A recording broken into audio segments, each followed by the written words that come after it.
नमस्कार दोस्तों, मेरा नाम सौरभ है और आप सभी देख रहे हैं स्टोरी विद सौरभ। मैं आप सभी के लिए लेकर आता हूं डरावनी कहानियां, भूत प्रेत पिशाच और आत्मा के सच्चे किस्से। कुछ कहानियां ऐसी होती है जिसे सुनते ही सबकी रूह कांप जाती है।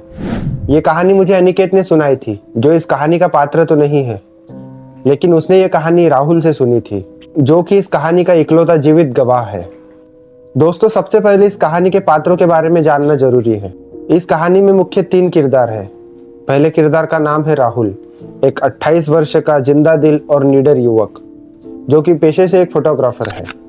दूसरे किरदार का नाम है कृष्णा, जो कि राहुल का बचपन का दोस्त है, स्वभाव में एक गंभीर व्यक्ति लेकिन भरोसेमंद। और तीसरे किरदार का नाम है रिद्धिमा, इन दोनों की कॉलेज की फ्रेंड, बोलने में एकदम तीखी लेकिन मन की साफ। राहुल, कृष्णा और रिद्धिमा ये तीनों दिल्ली के रहने वाले थे। इन तीनों की और एक फ्रेंड थी जिसका नाम था नलिनी। नलिनी इन तीनों की कॉलेज की फ्रेंड थी, जो कि कॉलेज खत्म होने के बाद अपने गांव हिमाचल वापस चली गई थी। कॉलेज खत्म होने के बाद तीनों अपने अपने काम में व्यस्त हो गए थे, लेकिन जब भी इनको मौका मिलता ये किसी ट्रिप पर या कहीं घूमने निकल जाते थे। बहुत दिन हो गए ये कहीं घूमने नहीं गए थे, जिसके कारण इनका प्लान हो रहा था कि कहीं घूम के आए या फिर माइंड फ्रेश करके आए।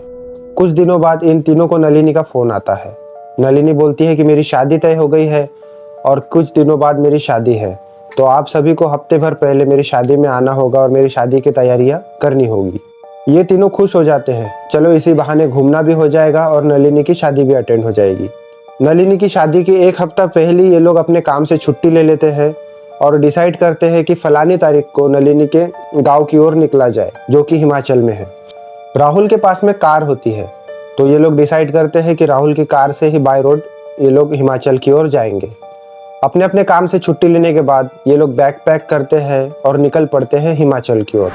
ये लोग बढ़िया एंजॉय करते हुए, हंसी मजाक करते हुए, कहीं रुककर फोटो निकाल कर और या फिर कहीं टपरी पर चाय वाय पी के बढ़िया एंजॉय करते हुए हिमाचल की ओर जा रहे होते हैं। जैसे ही हिमाचल के नज़दीक ये लोग पहुँचते हैं, हिमाचल बॉर्डर के कुछ किलोमीटर पहले इनको दिखता है कि रोड पर एक भयानक एक्सीडेंट हो रखा है, जिसके वजह से पूरी हाईवे जाम है। ये लोग सोच में पड़ जाते हैं कि उस ओर कैसे जाया जाए। तभी ये लोग किसी से मदद मांगते हैं। एक बुजुर्ग व्यक्ति पास से जा रहा होता है, तो अपना राहुल उस व्यक्ति से पूछता है, ओ चाचा, अरे उस साइड कैसे जाऊँ, ये तो हाईवे पर एक्सीडेंट हो रखा है, तो रास्ता पूरा जाम है। तब वो व्यक्ति बताता है, बेटा एक रास्ता है, पर शायद तुमको उस रास्ते से नहीं जाना चाहिए, क्योंकि उस रास्ते के बारे में बहुत कुछ कहा जाता है। अब राहुल सोचता है अभी जाना भी जरूरी है, अब इतने दूर आ चुके हैं, यहाँ से रिटर्न जाना भी मुमकिन नहीं है। तो राहुल उस चाचा से रास्ता पूछ लेता है। वो बूढ़ा आदमी कहता है, अगर तुम 1 किलोमीटर पीछे जाओ और बाएं मुड़कर जंगल वाले रास्ते से ही आगे बढ़ते रहो, तो वो ही रास्ता आगे चलकर हाईवे पर निकलेगा। कृष्णा जंगल का नाम सुनकर थोड़ा असहज हो जाता है, लेकिन रिद्धिमा बोलती है, चलो ना यार, मजा आएगा, जाके देखेंगे वो रास्ते पे कैसा लगता है, जंगल का एक्सपीरियंस भी हो जाएगा। लेकिन वो बूढ़ा आदमी इन तीनों को सचेत करता है। वो बूढ़ा आदमी इन तीनों को वो रास्ते से जाने के लिए मना कर देता है। वो बूढ़ा आदमी कहता है, बेटा वो रास्ते से शाम के समय नहीं जाना चाहिए, अगर आपको जाना ही है तो कहीं होटल में रुक जाओ और अगले दिन सुबह चले जाना। कहते हैं वो रास्ता अच्छा नहीं है, रात के समय कुछ अनहोनी होती है वहाँ। लेकिन राहुल और रिद्धिमा इस बात को मजाक में उड़ाते हुए वो रास्ते के लिए निकल पड़ते हैं। गाड़ी अपना कृष्णा चला रहा था। इनकी गाड़ी में बढ़िया गाने लगे थे, जो कि बहुत रोमांच पैदा कर रहे थे। ये लोग बढ़िया रिकॉर्डिंग करते हुए और फोटो निकालते हुए आगे की ओर जा रहे होते। जैसे जैसे ये लोग जंगल के अंदर जा रहे थे, वैसे वैसे शाम गहराते जा रही थी। ऐसा लग रहा था इनको कि दिन बहुत जल्दी डूब रहा है।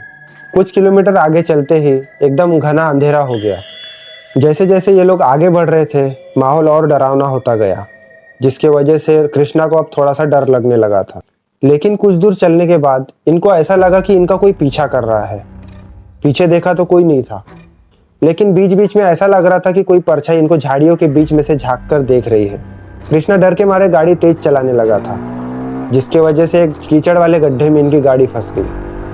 अब कृष्णा गाड़ी में कितना भी रेस दे, गाड़ी निकल ही नहीं रही थी, मानो कि गाड़ी का चक्का वहीं जाम हो गया हो। राहुल कितना भी धक्का लगा ले, गाड़ी निकलने को खाली नहीं थी। ऐसा लग रहा था कि गाड़ी वहीं पर जाम हो गई है।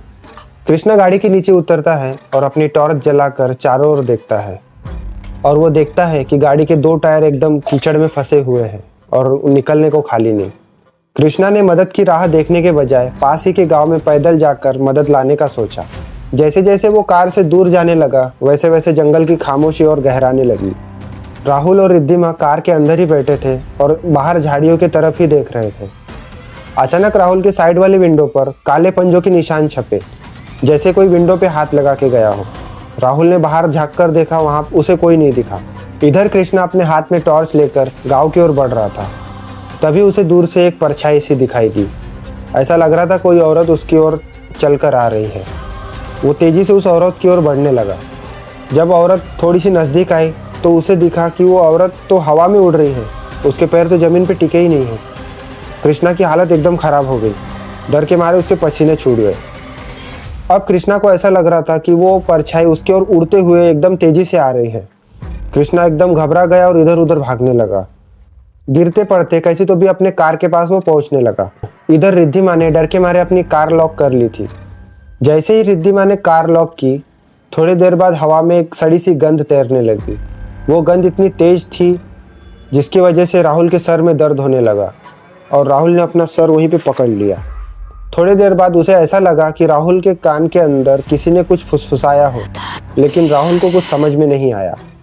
राहुल ने देखा कि कुछ परछाइयाँ पेड़ के पीछे मंडरा रही है, लेकिन वो परछाइयाँ इंसान के समान नहीं थी, जैसे मानो इंसान और जानवर का मिक्सचर हो। उनके चलने का तरीका थोड़ा अलग था, मानो वो हवा में उड़कर चल रहे हो। अचानक से कार का हॉर्न बज उठा, जिसके वजह से रिद्धिमा डर गई और जोर से चिल्लाई। और तभी अचानक एक जोरदार झटका कार को पड़ा, जैसे किसी ने जोर से धक्का दिया हो, जिसके वजह से कार कुछ फीट दूर तक घसीटती हुई गई। राहुल ने जैसे तैसे बाहर निकल कर देखा, पर बाहर कोई नहीं था। सिर्फ पत्तों के बीच एक चेहरा लाल आंखों वाला, जो सिर्फ राहुल को देख रहा था। कृष्णा अब कार के पास लौट आया था। रास्ते में उसके साथ कुछ ऐसा हुआ जो वो इन लोगों को बता नहीं सका। वो जैसे ही इनके पास वापस लौटा, उसकी आंखें सफ़ेद थी, जैसे वो होश में ही नहीं था। वो बड़बड़ाने लगा, हमें यहाँ नहीं होना चाहिए था, वो अब हमारे साथ मौत का खेल खेलेगा। राहुल और रिद्धिमा समझ नहीं पाए कि उसके साथ में क्या हुआ, लेकिन कृष्णा कार के पास जैसे ही आया, उसका शरीर एकदम से अकड़ गया और उसने एकदम जोरदार चीख मारी। कृष्णा का शरीर अकड़ कर एक और गिर गया और उसके पीठ पर नाखूनों के गहरे निशान थे, जैसे किसी जानवर ने नहीं, किसी पिशाच ने उसे पंजा मारा हो। राहुल और रिद्धिमा ने वहां से भागने का फैसला किया, चाहे जैसे भी। उन्होंने कृष्णा को कार की पिछले वाली सीट में डाला और कार को गड्ढे से बाहर निकालने की कोशिश की, लेकिन तभी एक जोरदार चीख गूंजी, जैसे किसी औरत की हो, पर वहां कोई औरत नहीं थी। उनके कार के चारों ओर परछाइयां मंडराने लगी, जैसे वहां कई सारी परछाइयां हो, और उन परछाइयों के बीच में से एक परछाई ने कार का दरवाजा खींचने की कोशिश की, पर दरवाजा लॉक था। राहुल ने महसूस किया कि वो परछाइयां उनके शरीर की गर्मी महसूस कर रही थी। वो उन्हें कार के बाहर से ढूंढ रही थी और उन्हें सूंघ रही थी, जैसे उनके शरीर की गंध ले रही हो। और फिर उस जंगल में भयानक चीखें गूंजने लगी। अगली सुबह स्थानिक चरवाहे को उस घाटी में सिर्फ राहुल अकेला मिला, बेहाल, डरा हुआ और पूरा शरीर खून और कीचड़ में लथपथ। रिद्धिमा और कृष्णा का कुछ पता नहीं चला, कार वहां से गायब थी। राहुल ने बस इतना कहा, वो आज भी वहां है, वो हर आवाज को सुनते हैं और हर महक को सूंघते हैं।